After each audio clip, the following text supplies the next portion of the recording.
Meron tayong pork dito pero hindi ko alam kung anong parte yan. Iwain nyo lang ng gusto nyong hiwa. Siguro sa akin mga ganyan lang bite size.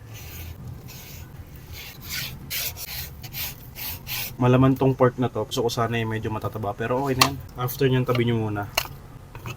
Meron tayo ditong sibuyas na 2 years na sa rep. Tapos yung hiwa niya nakadepende na yan sa kagustuhan nyo. Lahatin ko na to, sayang eh. Mas bawang repa G. Mas magandang bawang sana yung buo-buo pa. Optional sile.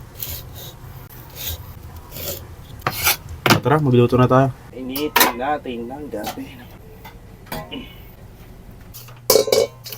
Yes po, sawak tayo magluluto ng adobo. Alam ko, pag nilagyan nyo ng suka, masisira yung coating niya. Basta after nyo lang gamitin, lagyan nyo lang lagi ng mantika. Tsaka, depende naman sa pag-aalaga nyo yan. Eh kasi ako magaling ako mag-alaga. You wanna try?